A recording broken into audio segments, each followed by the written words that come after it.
Tonight is very personal for me. One reason is that John Carlin and I go back about 27 years when we lived on the same street in Johannesburg as newspaper correspondents. I for New York Newsday and he for the Independent of London at the time. And we used to have this brutal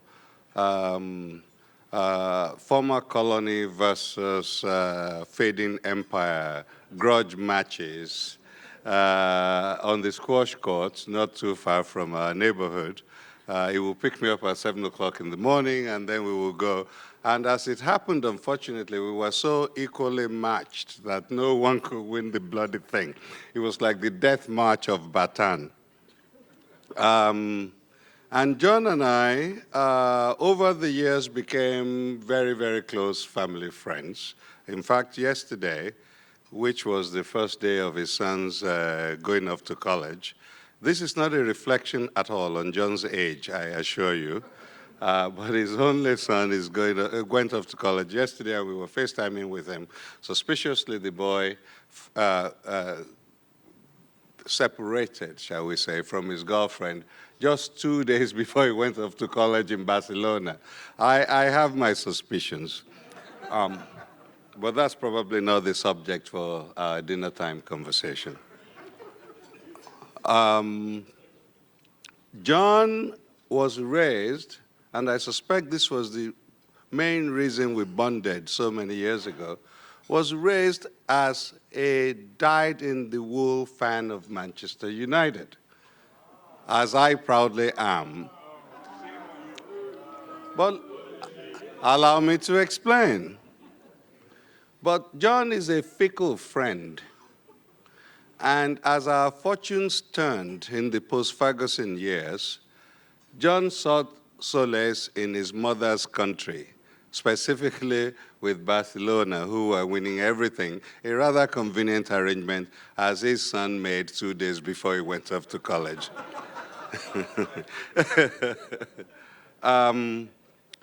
He still claims to more or less support a great club, but is no longer the reliable... I'm coming to you, Emir. Now, I asked the Emir about 10 days or 12 days ago to consider a somewhat unusual proposition, because he is used to being the one being interviewed, but I also know him as a mad lover of football, and he and John at least have one thing in common, which is this. He is a long-suffering Arsenal fan. Unlike us, whose outbreak is of a more recent vintage, he has suffered terribly for at least 2 decades. And he has found solace, as John did, in supporting Barcelona, which makes him a fair weather friend as well. So all the Arsenal fans in the room who think they have a kindred spirit, the Emir is not a reliable partner. John, I envy John very much, because if my memory still serves, which it doesn't always do, I think John and I were in the stadium together in 1996 when South Africa, quite by the sheer force of will of Nelson Mandela's spirit, won the World Cup of rugby. This was not your best team in the world by any chance, by any definition, but as many of you will have seen the film Invictus, will have realized, Mandela basically willed them into victory. They wanted to do it for him so badly that they were either going to die or they were going to win. And so South Africa won the Rugby World Cup, which became the basis for John Carlin's book, Playing the Enemy, which then became the Clint Eastwood movie Invictus. Ladies and gentlemen, John Carlin.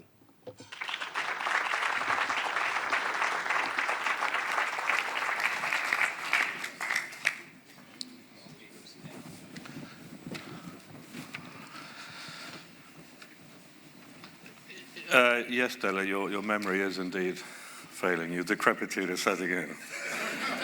1996 was not the year, it was 1995. And when you mentioned 1996, I thought you were going to mention something else, which is actually another Mandela story, and actually, although perhaps not as politically significant as the Rugby World Cup of 95, in sporting terms, it was yet another example of what we call the Mandela magic. The African Cup of Nations. Now, with the greatest respect to all the assembled South Africans, there is a huge disproportion in this country between the enormous enthusiasm most of the population, or a large part of it, feels for football, and the success of the national team, which is basically crap. It's true. What can I tell you? But in 1996, the African Cup of Nations final, with about 16 teams or whatever it was played. In fact, in the film that you saw before, that was a qualifier for the African Cup of Nations, but that was in 2003. Or 4, I beg your pardon. Anyway, so the thing is this, that South Africa did extraordinarily well in that African Cup of Nations, which was particularly remarkable, given that, football or soccer was boycotted just as much as rugby and cricket and all the other sports, which was somewhat unfair given that football was the great sort of dominant religion of black South Africa, but tough. But there was no real background of international experience or anything. And South Africa astonishingly made it to the semi-finals against Ghana, the team that Rwanda beat in this film that we saw earlier. Now, Ghana at that point they were the titans of Africa. They were the best team in Africa by some distance. And it was even more unlikely that they would beat Ghana than that South Africa would beat New Zealand in the previous year's Rugby World Cup final. And there's this delightful story that I was told, which actually was not dissimilar to what Mandela did before the Rugby World Cup final with the Springboks team. He went into the dressing room of the South African players before the game, and he went round and shook all their hands. He knew all their names and everything else and encouraged them. And he was just about to leave the dressing room, and he turned round and he said, "My boys, I leave the country in your hands." And of course he was absolutely right, because for the next 90 minutes or whatever, Mandela was utterly irrelevant, and the whole nation was concentrated on those 11 players. And they won 3-0. Absolutely bonkers. For them, just utterly, by miles, the most astonishing result in the history of South African football. And then they got to the final against Tunisia, and for God's sake, they won. And it was clearly, as Dele was saying, this sort of Mandela spirit, because as I was saying a moment ago, ever since South Africa been absolute crap on the international stage. The minute Mandela left the picture. I remember also, shortly after Mandela came to power, there was a game at Ellis Park, soccer, between South Africa and Zambia. And Zambia were winning 2-0 at half-time, whereupon at half-time Mandela descends into the middle of the field with his helicopter, and South Africa scored 2 goals in the second half and they draw 2-2. Anyway, it's all pretty crazy stuff, but there it is. Now, this is not what I'm supposed to be talking about.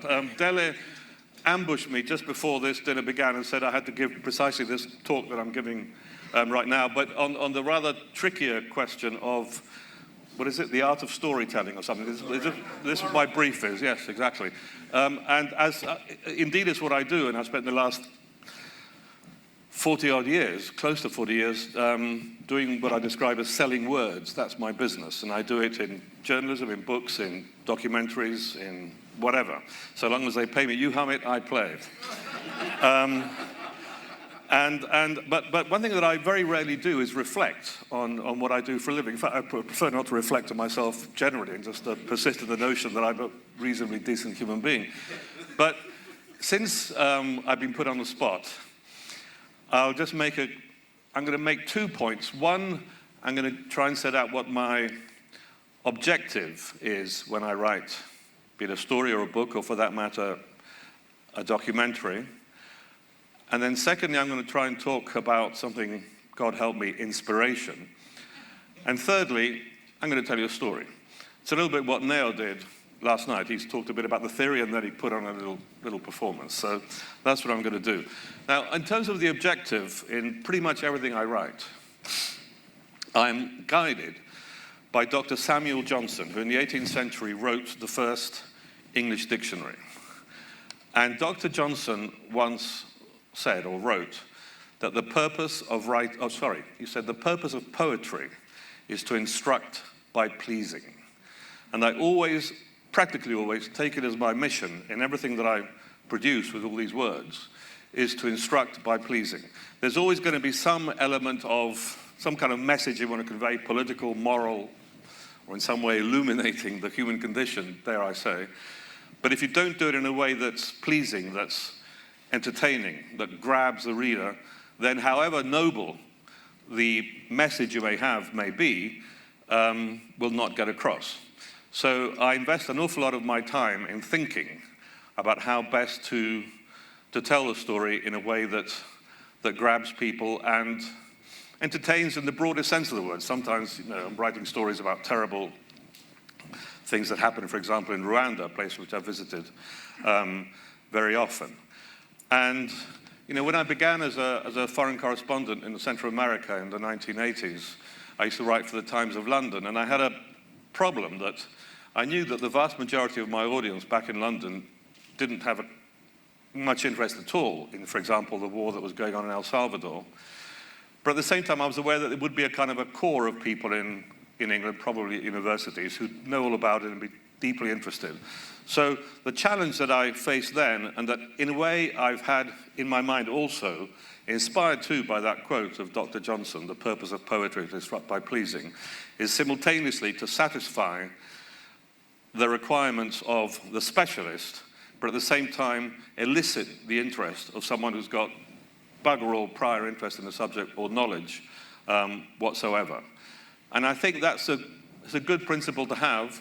And for example, with this film you just saw, which forms part of a series of 6 episodes, one thing that I said to our team, we had about 180 people in total worked on the whole series, was that we must do 2 things. We must satisfy the needs of the kind of 2 billion or so hardcore football fans around the world, but we must also try and elicit the interest of the person in Oklahoma who knows nothing about football whatsoever. And if we can achieve those 2 things, these films will be terrific. And nothing gives me more joy than when someone reads something that I've written about football, or someone sees one of these films who does not have any prior interest in football, but nevertheless say they've been engaged and moved by it. And how do you do that? Well, I think we haven't got enough time to go into that, but suffice it to say that a critical thing is that you've got to get the start of, be it a book, a piece of journalism, or a film. The start has really got to grab you, and simultaneously grab you and in some way set out the broad theme of what you're seeking to do. And once you've grabbed the reader by the throat at the beginning, you've got to drag them all the way through to the end, and you've got to maintain the tension. So for example, with this film that we saw earlier, I must have seen 20,000 different cuts of it. For the initial process, the first rough cut, which was actually a bloody mess, and I told the director as much, and luckily he agreed with me. But all the different, and it's like a process in this, particularly with a film, to some degree with a book, it's like a process of distillation. You just distill and distill till eventually you get to gold. It's a difficult thing, very difficult thing indeed.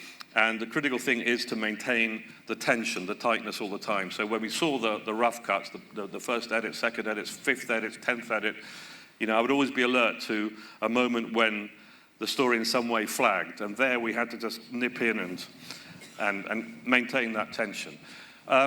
Like I said, I was going to try and address the question of where you get inspiration. And even though I'm not, far, far, far from being a great writer or a great novelist, nevertheless, I do need inspiration too, even in regular pieces of journalism that I do. And I'm reminded of a person I went to interview once, was the writer V.S. Naipaul, Nobel Prize-winning writer born in Trinidad who moved to the empire and became more English than the English. But in addition to that, he acquired one of the English country gentleman characteristics. He was a real curmudgeon. He was a really difficult guy. And I remember being told before the interview that an awful lot of journalists had gone to interview him, and he'd actually kicked them out of the room after 5 or 10 minutes because he considered that they were not up to his intellectual standard or had not prepared enough. So I've actually never been more anxious before interviewing someone in my life, and I've interviewed quite a lot of pretty famous, eminent people. And I prepared like hell for it, and there was a particular book he'd written that we were doing. And we got talking about how you begin a book. And he told me that he agonized like hell over it because it was just so critical, coming back to what I was saying before. It's you've got to grab the reader, you've got to somehow set out the theme. It's like the sort of the opening note of or a piece of music. If that opening note, correct me if I'm wrong now, but if the opening note is not quite right, then everything else is not going to fall into place. But if you get the right note at the beginning, the likelihood is that it's going to flow. And he told me he often spent months thinking about just the first line of one of his books. And I drew his attention to an essay by Joseph Conrad, the Polish writer who ended up writing in English, in which he talks about the art of writing. And it was a good thing that I did this, because even though he thought he knew quite a lot about Joseph Conrad, he didn't know about this. So this actually assured that I wasn't kicked out of the room. And one of the things that Conrad says in this fantastic essay, well, he said, I remember it begins by saying, a work that aspires, however humbly, to the condition of art must carry its justification in every line. Which is another way of saying what I was just saying now. You've got to maintain that tension, that tautness. But there's another moment in this 3.5-page essay of Conrad's when he talks about inspiration. And Conrad says, if you are deserving and fortunate, you will come across the terms of your writing, of your book, of your inspiration. And I ran that by him, deserving and fortunate, and Viet Naipaul loved that. Because, you know, even in, like I say, my far, far humbler terrain of maybe just even writing a newspaper article, I spend so much time, such a disproportionate amount of my time, thinking about the beginning, about the lead of the story. And I think and think and think and think. And then suddenly it seems like magically it's come out of the sky. And I put this to Naipaul, and he said, yes, exactly. I think and think and think and think. And it feels like it's fortunate, but actually it's deserving. It's a function of your brain churning and churning and churning. And then suddenly, it'll just seem like it's come down from heaven, but it's actually a function of that. And so everything that I write, I spend an awful lot of time just churning over all these things, and everything that I've done and all the people I've spoken to and all the details I've noted in my little notebook to try and find that critical moment of inspiration, which, you know, like Einstein said, inspiration is 99% perspiration. Well, the same principle applies, I think, to writing. I will now get away from the abstract theory, and I'll just tell you a story, which I just went outside after Dele ambushed me with me having to give this talk now, and I thought, what am I going to talk about? And he suggested I should talk about Playing the Enemy, the book on which the film Invictus was made. But then I suddenly remembered something else, which came to me because I was thinking about it. And I'm going to tell you the story, which I think you know, Dele, but it's about how my book, Playing the Enemy, became the film Invictus, which confirms one of my definitely deeply held theories in life, that try as we may to control our lives, our destinies, we are so much also a function of circumstances. Now, what happened was that when the 1995 Rugby World Cup final happened in Johannesburg, I thought I was beholding one of the great transcendental political moments of my life, you know, far, far more than a game of rugby. And that idea stayed in my mind for quite a long time, and then I did a documentary, a 2-hour documentary for PBS in the US about America on Mandela, which was a fantastic thing to have done because I learned so much. I interviewed so many people, actually, many of whom have now died, who knew Mandela intimately. I got a huge wealth of material on him. And we did this documentary. We included, right at the end, the Rugby World Cup final. It was only afterwards that I thought, oh my God, we missed a trick. We did a sort of pretty straightforward, chronological 2-hour biography of Mandela, and I thought we actually should have built it around that game. And so I thought, well, it's too late to do the documentary now, so I should do a book about it. So I had this idea of doing a book, and it stewed in my mind for a while. But one thing I had to do, I felt, was to get Mandela's blessing for it. And I went to visit Mandela at his home in Houghton in Johannesburg and to do my pitch. And I felt that if he did not give the book his blessing, I couldn't do it. And I've been thinking about doing this book for some years now. So it was quite a tense moment for me. And so I sat down, and he was sitting to my left, and I began to talk, to do my pitch. And I was just sort of rambling on, going on. And the punchline was only going to come at the end. I was just building up, trying to sell him this idea. And something happened that was actually quite common with Mandela, quite disconcerting. He would just sort of turn to stone. He would just not move. And his face was like a statue or a sphinx. And there you are blabbing away, and you have this terribly disconcerting sense that he's, maybe not paying attention at all, and he's off thinking about something far, far more significant. And I talked for about 10 minutes, and I finally came to the punchline, and I said, and it's going to be about the rugby, and suddenly his face lit up. He said, World Cup final. I know exactly the book you want to do, John. You have my blessing. I will help you all I can, which for me was the nearest equivalent I've come in my life to scoring the winning goal in a World Cup final. I mean, that was really a great moment. This became Invictus. I then wrote, I must, okay, orders. I wrote a proposal, was what you always do with a non-fiction book, a sort of 10-page proposal of the book, the kind of book I had in mind. And I sent it to my agent who's in New York, and she peddled it around publishers in New York. And luckily we had 3 or 4 people who were interested, and we found a publisher that we liked, and we got a pretty decent financial deal. And, I was happy as could be. Then my agent, who's American, who's a New Yorker, phoned me and said, what do you think, John, if we send this proposal to Hollywood? To which my reaction was, oh God, these bloody Americans, all this can-do optimism. Okay, I said, all right, whatever, but just whatever you like. Anyway, she sent this proposal of mine, which is designed for a book, to Hollywood. This was in February of 2006. Nothing happened. Actually, there was a few nibbles, but nothing really happened. And then in May or June 2006, I was asked by a newspaper I was writing for to do a story about poverty in the deep American South in the wake of the disaster of Hurricane Katrina in New Orleans. So I thought I should find one town to focus it on, and I soon discovered that there's a hell of a lot of towns where you can do poverty in the deep American South. And I spent a couple of weeks thinking what should be the town. And eventually I decided it, not entirely randomly, on a town in Mississippi called Clarksdale. Anyway, so I flew to New York first, and I went to see our old friend, Bill Keller, who was then editor of the New York Times, but he'd previously been here in South Africa. We'd all been fellow foreign correspondents then, and we just went and talked about our families and stuff like that. And then I just said, by the way, you don't have someone in Mississippi who knows about, Mississippi, to give me some guidance. So yeah, there's a guy at the Jackson, don't know what the paper's called, the Jackson Bugle, does anybody know? Anyway, whatever, the paper in Jackson. And he said, no, that's right. He called in a guy and the guy said, call the guy in Jackson. So I called this guy in Jackson, and I said, do you know anyone in Mississippi, in Clarksdale? And he said, yeah, there's a guy there. He's Mr. Big in Clarksdale. His name is Bill Luckett. And he knows everybody there, and he'll sort you out. I thought, fantastic. Anyway, so I flew. This is where the sort of the circumstances and chance, random factors in life part of all this comes in. I remember I flew first to Detroit, and the plane was incredibly late, leaving LaGuardia Airport in New York.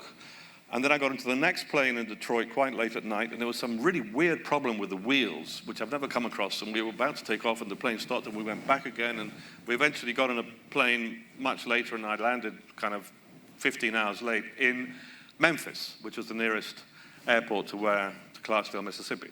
So everything was delayed by about 24 hours, the whole thing. Anyway, so the next morning I get a rental car, and I'm driving along the highway in the general direction of Clarksdale when I ring up this guy, Bill Luckett, Mr. Big. And I said, Mr. Luckett, I'm so-and-so, we hadn't any contact. He said, oh, I'm just behind you on the highway. Just stop at the Kentucky Fried Chicken a mile away, and I'll meet you there. So I get off, and I stopped in the car park, and literally a minute later, Mr. Big, and he actually was huge. I'm quite a tall person. This guy was just massive. Bill Luckett, who was a real classic kind of old-style Southern gent, very politely said, very nice to meet you. Listen, you follow me down the highway, and when I see things that you might be interested in for your story, some historical landmark, something of the Civil War, I'll give you a call and point it out. I said, terrific. So we're driving along, and he calls me every now and again to point out some historical landmark or something. On about the 4th or 5th call, he says, by the way, the actor Morgan Freeman is going to be coming to Clarksdale today. So maybe you'd like to meet him. So I wasn't making any connections. I just thought, cool, you know, I'm going to go and shake hands with Morgan Freeman and say how much I like Shawshank Redemption and your movies and whatever. Just the usual kind of stuff that you do when you have a chance to meet someone, you know, significant and famous. And that was it. So sure enough, just before we got to Clarksdale, Mr. Big turns off the highway, go down a kind of dirt road to a little tiny airport. There's a silver plane out of which steps Morgan Freeman. Morgan Freeman is actually a pilot. He has his own plane, but he actually pilots his own plane. And he gets off, and Bill Luckett introduces me, and I just say, you know, Mr. Freeman, it's a great honor. You know, the usual stuff, I love your movies. And he's kind of bored out of his mind, yet another, you know, person wanting to shake hands. Yeah, wank, thank you. Anyway, so that was it. And then I went off. That was the end of my encounter with Morgan Freeman. Went off with Bill Luckett, who was terrific. He set me up with a little apartment. He then took me to lunch to this restaurant he owned, and he gave me the names of the nuns and the soup kitchen and some people in the prison. So he just kind of laid my story on a plate for me. It's fantastic. So after lunch, I went off and did the soup kitchens and the nuns and what have you. And then Bill Luckett came around at about 6 in the evening, and he picked me up in his car. He said, we're going to go out. And I go into his car, the passenger seat, and behind is Morgan Freeman, who's reading a newspaper. And Morgan Freeman was very much as I kind of expected him to be, a rather kind of laconic, dry sort of fellow. And he acknowledged my presence by sort of turning around and said, oh, good afternoon, by sort of raising an eyebrow, and he carried on reading his paper. Okay. So we drive around Clarksdale, and Mr. Big points out to me all the buildings he owns, practically the whole of Clarksdale. We go to this amazing, vast, sort of classic cotton era type mansion where he lives. And we go in, the three of us. Freeman hasn't said a word to me now, yet. And we sit down in the lounge of Mr. Luckett, who goes to the, and I remember this with absolute clarity, who goes into the kitchen, goes to the fridge, to pick up a bottle of Californian Sauvignon Blanc. I remember that detail too. And while Bill Luckett is in the kitchen, I'm left alone with Morgan Freeman, who's just clearly an awkward customer.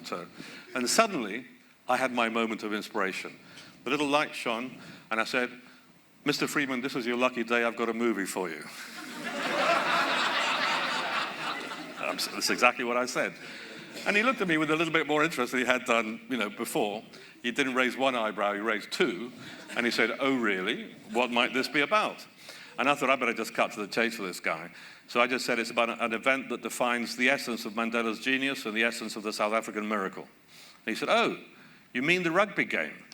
I nearly fell over. I mean, I said, Mr. Freeman, how can it possibly be that on such slender information you...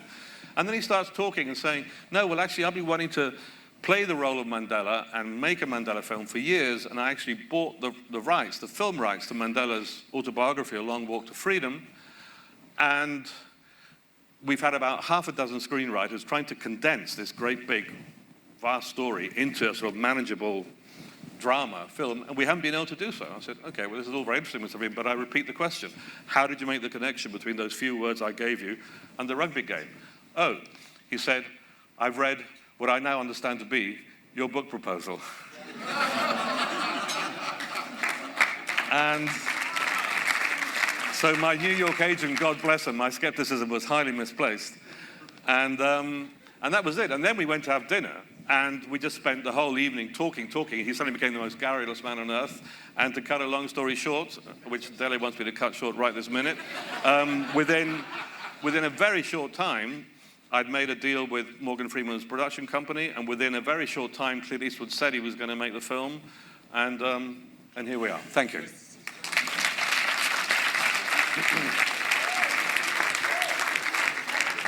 Which I said, here or there, does it matter? You can sit in anywhere. So, here is the thing about human memory and also perhaps about human nature. John told me this story, and I was so happy for him that we made a deal that we will always pay for dinner from now on in until we die. But whenever I tell my friends this story about John's encounter with Morgan Freeman, here is how it has come out. John is in a godforsaken little one traffic light town in the Mississippi Delta, and he was so bored out of his mind, he went to the only bar in the place, which was basically a dive, And he ordered a bourbon, and somehow he becomes aware in the dimly lit room that there was another person at the far end of the bar. And when he looked at this person, it turns out to be Morgan Freeman. And he says, "Can I buy you a drink?" And so, "Have I got the movie for you?" This is the story that plays out in my head. So whatever I tell you, you should feel absolutely free to disbelieve it. And on that note, I ask the Emir to please join John Carlin on the stage. Would you like a glass of water? No, you're okay.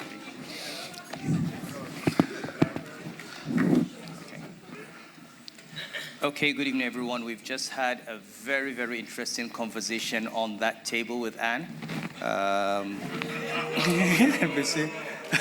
NBC. And I'm not going to reveal the details.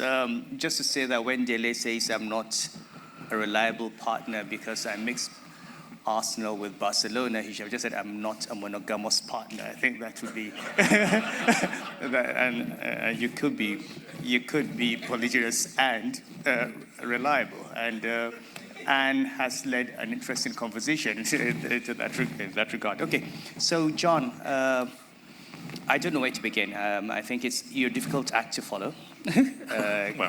And I was going to ask you about your inspiration for writing the book. Then you talked about your inspiration, so I can't ask you that. But you certainly have wrought something of a miracle today. As an Arsenal fan, I hate Liverpool. I hate Manchester United. I hate Chelsea. I hate Spurs. The only reason I don't hate Manchester City is that they've put Manchester United in their place. But today you managed to make me actually admire and respect what Liverpool has done. A miracle. It's a great miracle, a great miracle. So tell me... Not every day. So tell me first, why... what was the connection between Liverpool and Rwanda? Is it the only football club that they're interested in? No, not at all. No, and as you know better than I, Emir, I mean, there are so many major European football clubs that have got fans all over. I mean, I'm sure that there's Rwanda Reds fans, Liverpool equivalent in Nigeria, and Burkina Faso and everywhere, but equally Manchester United, Chelsea, Arsenal. And actually, Arsenal do seem to be a particularly big team among African fans, for maybe reasons that you might expand on yourself, actually, in a moment. And actually, the president of Rwanda, Paul Kagame, is a very serious football nut. You wouldn't have thought so from his general demeanor, but actually it means an awful lot to him, not only as a kind of, reconciling, nation-building phenomenon. I've interviewed him a few times, and whenever I'm in the presidential waiting room, there's always a TV screen, and they're always showing a football game.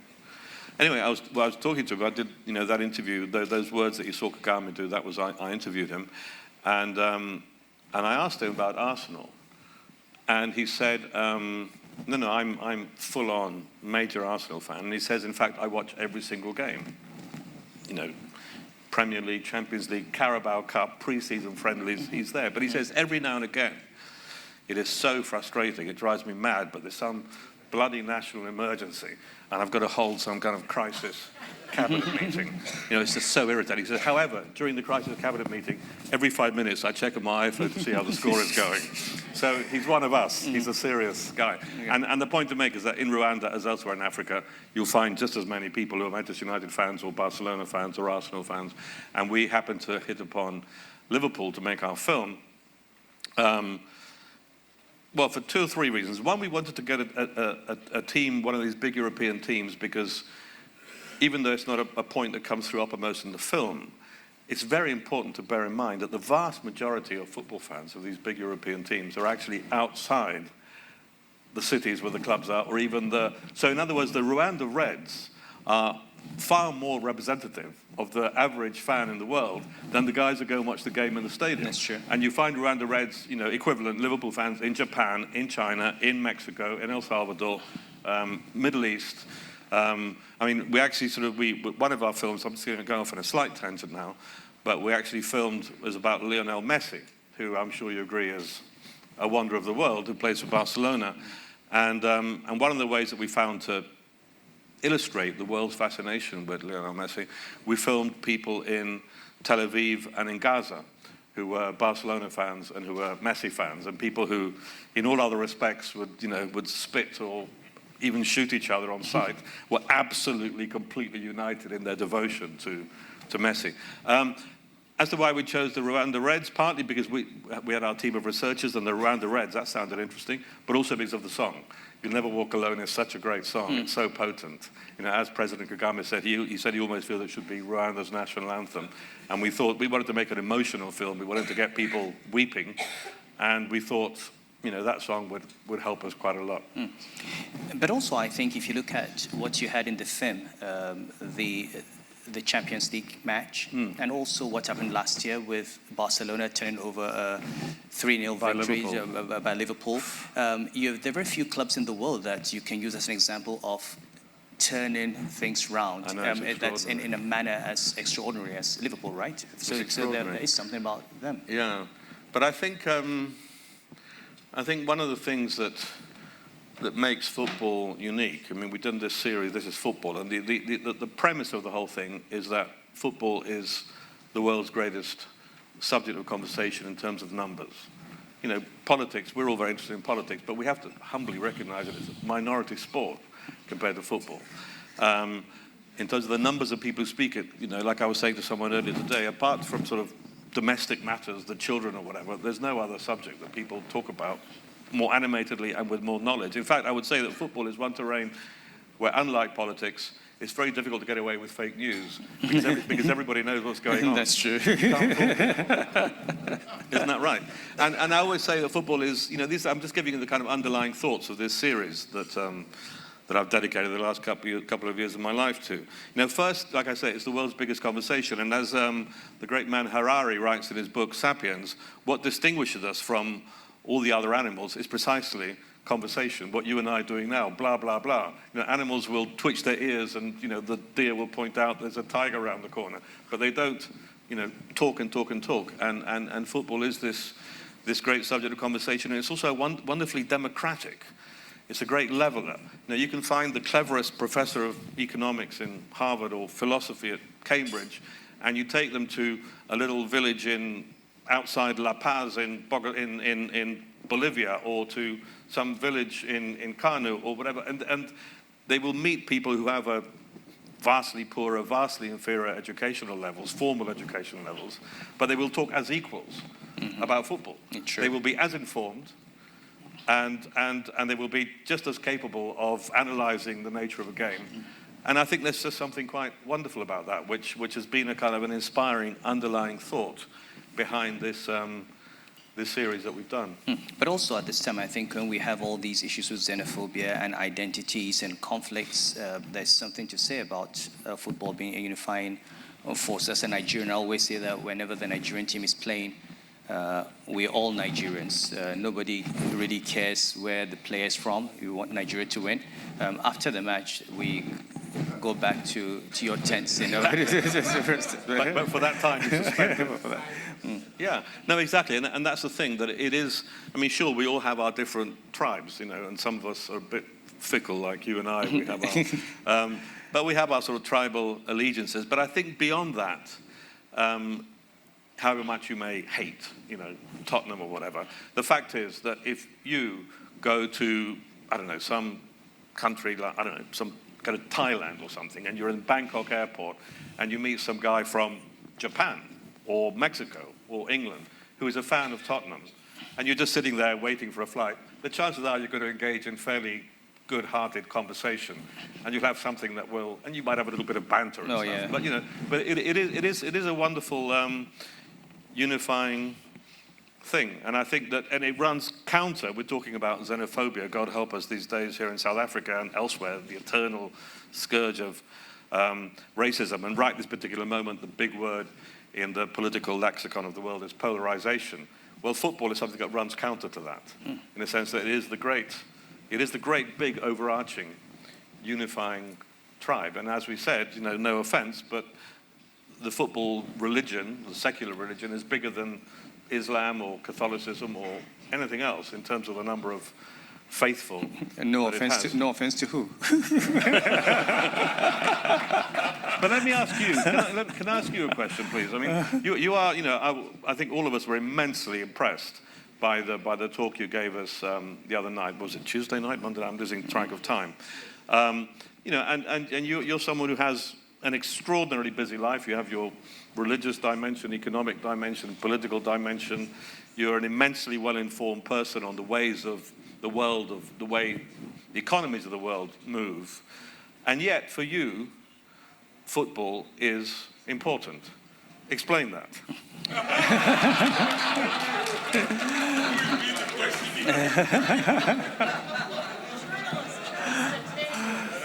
Well, settle down, everybody, please. Well, I suppose for me, I should say Arsenal is important to my. Sure. Arsenal is my road to football, and it's interesting because I was never really a very strong fan of football. My first, it's funny, I first got interested in football when I was in the Sudan because I took off time when I was in banking. And How old were you? I was in my 30s. Your 30s? I took off time, You're a went to Sudan to study developer, Islamic law, yes. And one day, walking out of the university and going to my home, I met a number of Sudanese, and everyone I met would say, Nigeria? Say, Okocha. I'm Okocha. And I was wondering, well, who was Okocha? And I went to him, and apparently there was an African Cup of Nations going on, and everybody was impressed by Rashid Yekini and Okocha and Amokachi. So I went and basically turned on the TV and started watching the matches. And that was the year Nigeria won the African Cup of Nations and went on to the World Cup and had this in 1992. Then I fell in love with football. Now, after that, I followed Kano to Arsenal. And I think what really hooked me on Arsenal was watching one of Arsenal games. And this is now my black identity coming. And in that game, apart from Paul Seaman, every outfield player was either African or of African descent. And I just thought, for a team in England, in London, to be this cosmopolitan. I mean, so it was, again, I suppose there's some politics in it as well. I just fell in love with the team. Plus, of course, Arsenal at that time played beautiful football. I mean, this was run up to the Invincibles. So they played the most beautiful football in the world. And whatever you say about Arsene Wenger, the truth is that he changed the face of English football from basically these long balls, and also forth to proper. Beautiful, the aesthetics of Arsenal.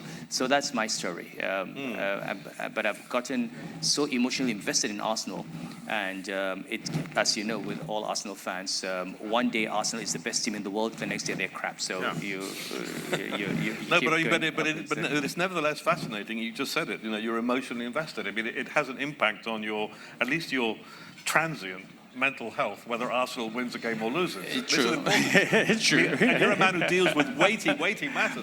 True. And it actually takes me away from a lot of stress, because I do face a lot of rubbish in my work. So sometimes on a Saturday watching Arsenal, it's a good thing. And you turn off completely and you become fully focused to the exclusion of all else on what happens. Exactly. No.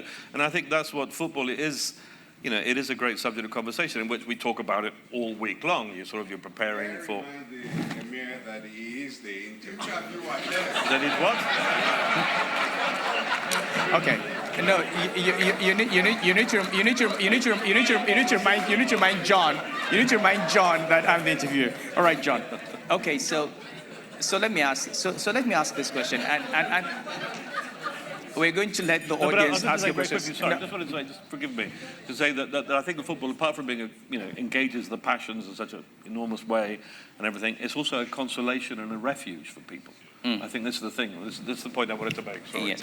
So the question I'd like to ask you is, if you look at your films, okay, so I watched Invictus and I watched this. Yeah. And I can imagine if you were to look at these movies several times or several months after they're produced, you probably do come to the conclusion that these movies send a message that's much, much bigger than you ever imagined they would send. I mean, look at Invictus. It's not just about Mandela and his parent team. It's about exactly how South Africa was able to come together after apartheid. It tells the whole story of how, these people, with all the tension, were able to come back together and be one nation and one country.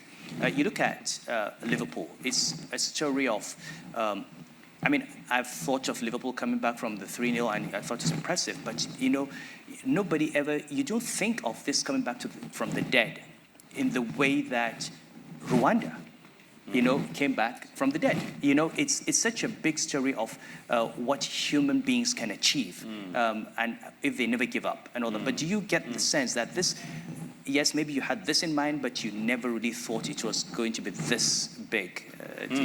No, well, but I mean, you put your finger on one of the things that we thought about. We centered about 3/4 of the way through the film. We show that extraordinary Champions League final when they're 3-0 down at half time, and then they come back. And so we did see that football game as a kind of metaphor for Rwanda coming back from disaster, from the dead, from seeming irretrievable chaos. And I think there's a broader thought that's associated with our series. I come back to my point that I'm making over and over about football being this great conversation, and then the idea behind this film, the whole inspiration, was trying to answer the question, why is this huge conversation? Why is it that you are emotionally invested in this stuff? And the answer that I came up with, really, which is the core idea of the whole thing, is that all of the elemental and eternal human emotions and themes are contained in that football conversation. So the idea then was that each of the episodes should have as its title one of these eternal human emotions or themes. So that one's called Redemption, the one that we saw before. Another one's called Love. Another is called Pride. Another is called Chance. Another is, I can't remember what it's called now. But the idea was, in each case, to find stories. The one's called Wonder, the one about Messi. In each case, to find stories around the world that, in a dramatic, engaging sort of way, with a pretty heavy charge of emotion that we sought to generate in all the films, conveys these eternal human themes or emotions through football stories. And we spent an awful lot of time trawling the world. Actually, the Rwanda one was the easiest one, because I already knew that story of Rwanda. I'd been here, and I in 2003, when 40,000 prisoners were released, I went to this place, Gashora, that we mentioned in the film. And it's the most remarkable game I've seen in my life. I've been to World Cup finals, Champions League finals.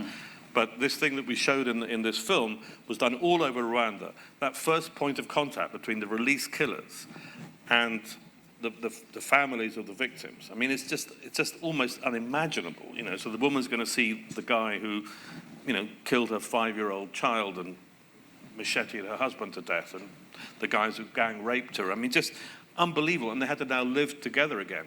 And all over Rwanda they did this. And I went to this particular place, Gashora, and about 1,000 of these, prisoners, all killers, come back. And the very first thing they did, before they even said hello, they played a game of football, at which I was present. And there were about 4,000 people watching it. It was a pretty kind of rough sort of field, as like the one that we saw in the film, the very same one. And there were about 2,000 relatives of the victims, 2,000 relatives of the killers. And this game, took place. There were 3 yellow cards, not bad compared to, previous stuff. The victims won 1-0, which was a pleasing result. And this guy, Jean de Dieu, that we interviewed, actually scored the winning goal. And it was extraordinary, because the game was played in a good spirit. And at the end of it, I was the only, European or non-member of Gashora who was there, actually.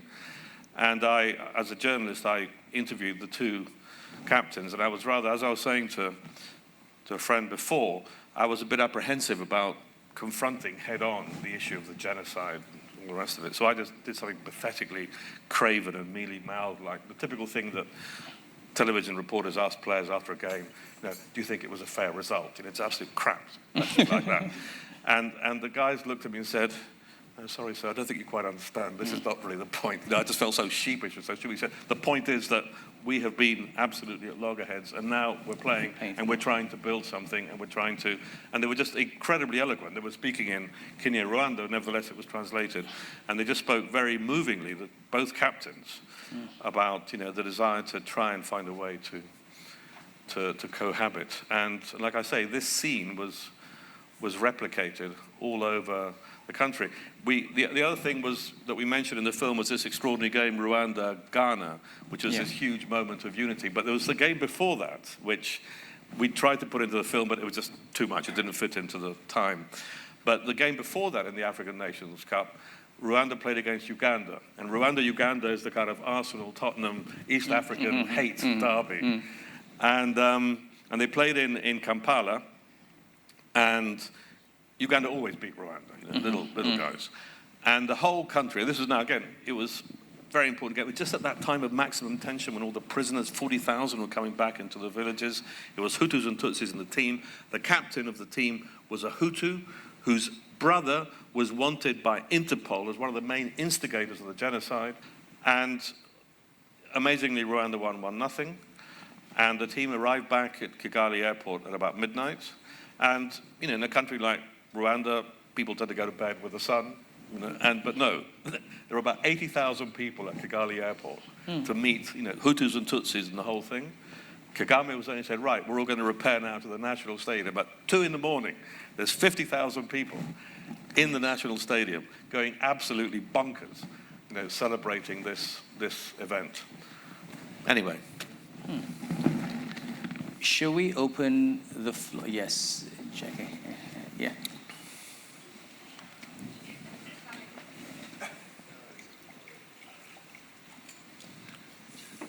We've had a lovely discussion of what we in America call soccer. Sorry. But you've not mentioned the team that, if you want to root for winners, has won every World Cup they've been in. God bless America. Every U.S. Olympics they've been in. Women's soccer from the United States of America. Sit down. And may I just say one name? Megan Rapinoe. Absolutely. Settle down now. Now let me answer that. Let me answer that by saying that one of our films is actually about women's football, and no. Actually, there's another one where we have. An Indian women's team too, actually. But there's one that centers on the American World Cup team and the Japanese World Cup team, and the two are sort of in contrast. And it's I think it's a terrific film. We showed it actually, and we had a premiere in Seattle about a month ago. And among other things, what's great about this film is the contrast between the American players and the Japanese players. The American players are just like you, ebullient, jumping up and down, very excited. And the Japanese ladies are just these absolutely magnificently poised, serene individuals. And there's actually quite a lot of fun. Well, excuse me, this particular film that we made was Japan beating the US in the final, actually. So put that in your pipe. But let me just say, sorry, can I just say one thing before I forget? I will come back to it. I have to say this, otherwise my friend Raymond's going to give me a hard time. One of our films, a film called Love, is actually just about people, how much they love playing the game, not just being crazy fans, which is kind of what we're talking about, just playing. The number of people who actually have played football, have kicked the ball at some point in their lives, really has to run into the billions. And we found 4 stories which we intercut. It's a difficult thing to do. And we did one on blind football, which is an amazing thing. There's a blind football World Cup. Have you ever seen this? No. Amazing. Absolutely amazing. If you do yourself a favor afterwards, go to YouTube, put in Blind World Cup, watch them play. You will not imagine they are blind. It's quite extraordinary. And we did. They played the Blind World Cup in Madrid last year. We went to film that. How do they find the ball? Precisely. What they do, the ball has got these kind of bells in it. They hear it. They hear the ball. The place may be full of fans, but the fans are all going to keep quiet, except when a goal is scored, so they can hear the bell. The goalkeepers see. The goalkeepers are sighted. So the goalkeepers not only see, because otherwise it would just be ridiculous. Too ridiculous. The goalkeepers see, and they also shout instructions to the players. Look out, there's a guy behind you. And we centered that. It's the only film we did that was really sort of about some English people. It was on the blind England World Cup team. Amazingly enough, the blind World Cup is always won by Brazil. Brazil always is just best with, when you're blind or deaf or whatever. Brazil's always wins. Amazing thing. But it was very, very moving, and just how important it was, how much these guys loved the game. We did one about this extraordinary guy in China who, they live in I can't remember the name of the city, one of these cities of 50 million people, but you've never heard of, which is a complete concrete jungle, and these guys love playing football. He was a former army sergeant, and so at the top of a tall building, he and his buddies built a football pitch with artificial grass. They did netting all over it so the ball wouldn't fall sort of 40 floors down. You'd have to go get it every time the ball went out. Right. And these guys were just these absolute crazy Chinese fans. And we went to India, and we went to this village. We found this absolutely delicious, delightful girl who was about 15 or 16, whose dream is to play for the Indian national team. And we built it around her and her friends, and it was just a really delightful film. And then the fourth one that we did, which I think is definitely the most potent, and everybody I know who's seen it around the world has thought it the most potent, was built around a young South African referee, the youngest professional South African referee, whose name is Fezile Shlope, and who we actually accessed through my man Raymond over there. And I really want to mention this guy because he's just the kind of the quintessence of these great, I don't know, Soweto kids. He's just full of spark and sharp, and he's funny, and he's articulate, and he's extraordinarily self-confident. He's a sort of quite a skinny little guy, and there he is bossing around these great big players. We filmed him, obviously, being a referee. And his story is, talking about overcoming obstacles and stuff. When he was 12, he was diagnosed with throat cancer. And he spent 2 years battling throat cancer, which is pretty amazing. Actually, at that age, it sort of tends to just, And he said how during those 2 years, which, his education, suffered almost inevitably. But he said it was watching games of football on TV that just sort of kept him perky. And when he finally recovered, thank God, at age about 14, he was just a bit too skinny and a bit too not strong enough to play. But he said, okay, so I'm going to become a referee. And he's got this lovely line in the film when he says, we referees, we love football more than anybody else. And of course he's right, because they take so much grief, they take so much crap from people, and yet they're absolutely indispensable. Without a referee, it's all over, Sure. So he's right. The referees, actually, who we give such a hard time, they actually, they're the ones who really love the game. And, we organised for Fezile afterwards, nothing to do with our film, to go to Wales, and he was actually a referee in the Homeless World Cup in Wales. But we had a great time. If you want to hear more about that, ask Raymond. And I just want to make a point for any South African people of influence in this room that Fezile, just believe me, it's just this fantastic guy. How old is he, 18, 19? 20, okay. Well, that actually looks about 15, doesn't he? He's quite a skin. I think the throat cancer sort of, diminishes. And he's just, he's kind of fallen down to earth a bit after being, now kind of world famous with this film, and going to Wales, which just blew his mind. And he's just having a bit of a difficult time. And he's just someone, I went to one of the talks on the future of work today, and they were saying how if you can get 1 person out of 10, one young person to succeed, that's a great example to everybody else. What would be awful about Fezile is that if he's that 1 person in 10 who's got all the confidence, all the attributes, and doesn't succeed, it would have the counter effect to what was being described this morning, And I just hope that there's somebody in this room, or some of you in influence, who can maybe talk to Raymond and find some way, because the other thing that was being talked about at the Future of Work session this morning was that apart from knowing your maths and your writing and whatever, what you need to have is self-belief. You have to have self-belief. Well, this guy's got self-belief coming out of his ears, and yet, he's kind of struggling, right, Raymond? And so, anyway, I mentioned Fezile, and please, do yourself a favor, though I say so myself, and see this love film, which is just great for all 4 characters in all 4 countries, but in particular for Fezile, who you'll recognize as a sort of quintessence of these terrific Soweto-type kids. He's just great. Okay, yes, the lady. Yes, sorry. So I just wanted to say that as a South African and an Israeli, I think that the work that you're doing is incredibly powerful. The role that sport can play, and for some of us in the room, tech can play in conflict resolution is exceptional. When I watched the movie earlier, I was wondering, you saw the three of them go watch a Liverpool game at the end, and I was wondering the reaction of the sports club, whether they've sent players to Rwanda and whether there's been anything... You mean the Liverpool Football Club itself? Yeah, the football club. That's a very good question, and it's actually quite close to my heart and a point of irritation, because Liverpool Football Club should have paid us money to make this film, right? Okay. Yes, and in fact, they've that's been a true. pain in the ass. That's true. They've been incredibly uncooperative. It was unbelievably difficult for us to get those, I think, fabulous shots at the end of the guys at Anfield at the stadium singing. I mean, it seemed as if we weren't going to pull it off. These guys had gone all the way there and they were going to deny us. And all the way through, they actually have been really limp about promoting this film and engaging people with it.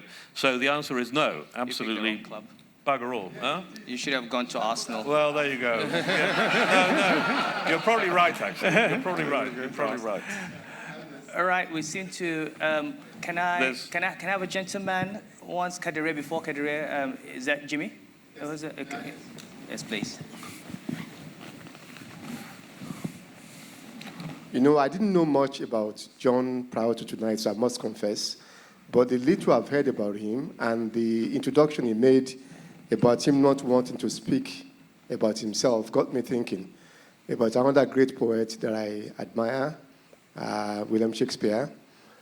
For all the novels and the films he wrote, Shakespeare, Julius Caesar, Twelfth Night, he never wrote anything about himself until the movie All Is True. I don't know if you saw the movie.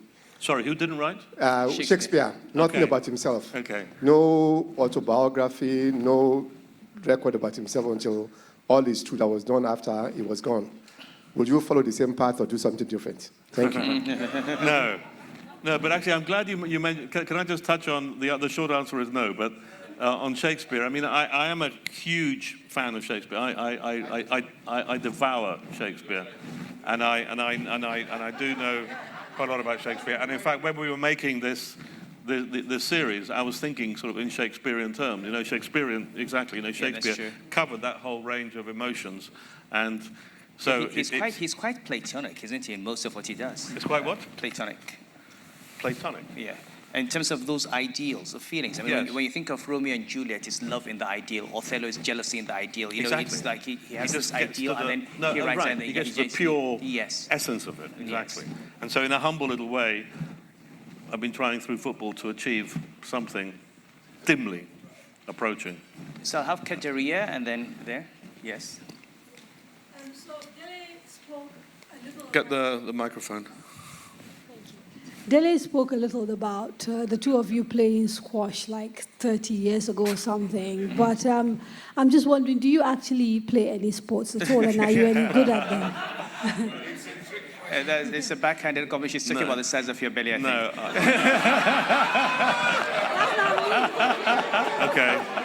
Okay.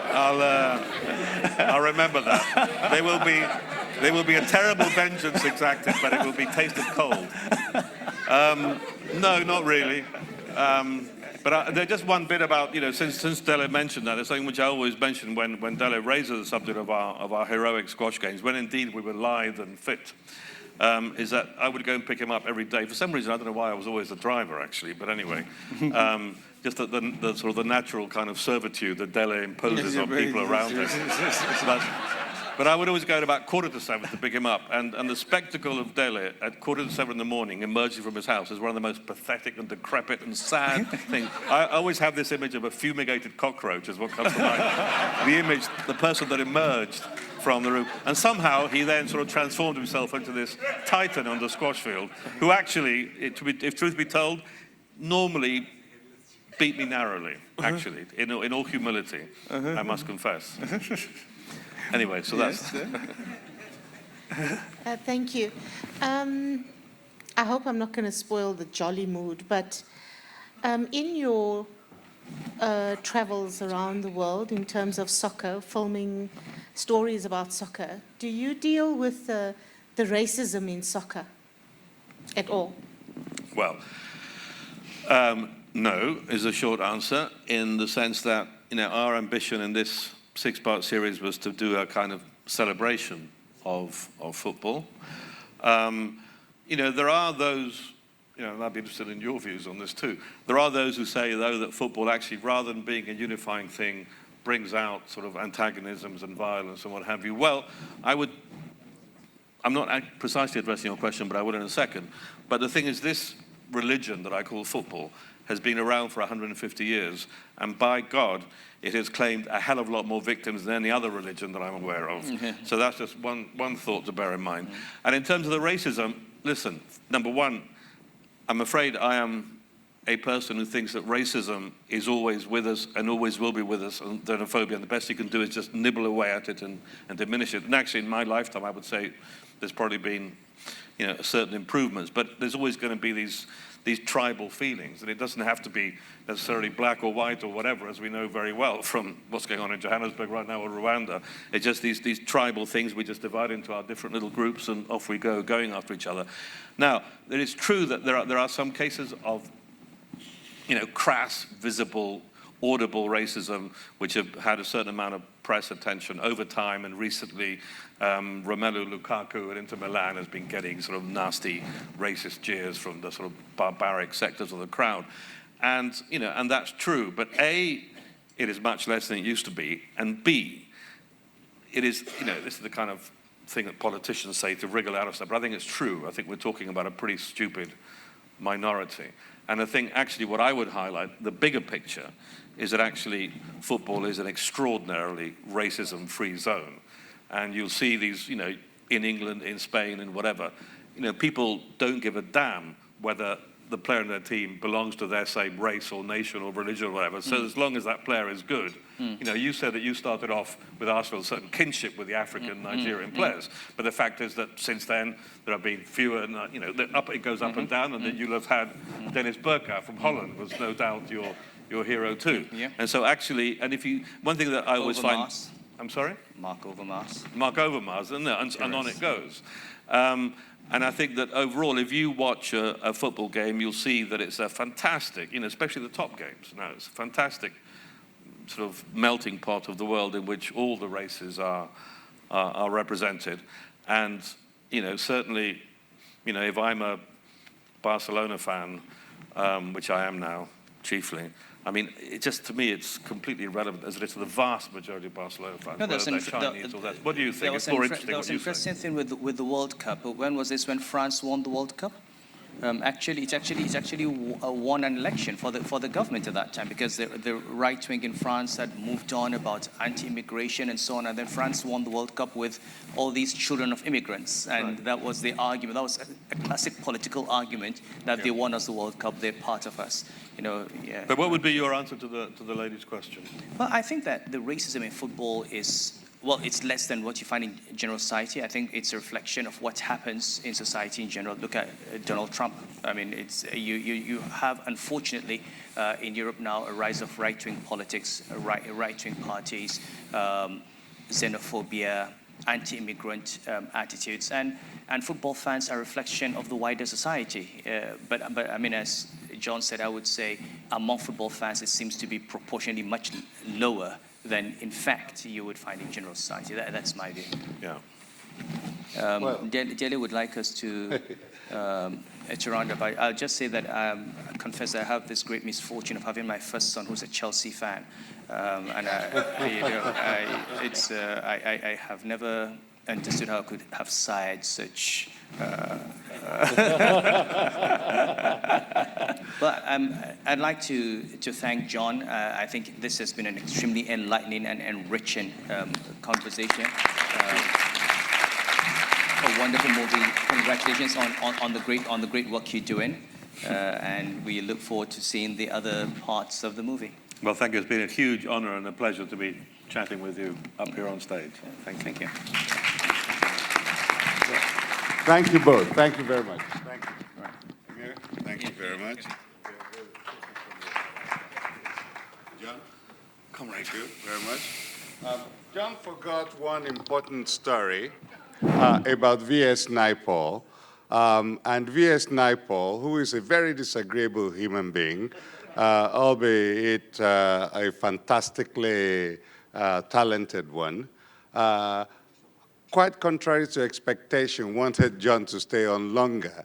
But John made his excuses and fled V.S. Naipaul's home because he had to go to Old Trafford to go see a football match of Manchester United. So there you have it. Football is powerful. Thank you, John.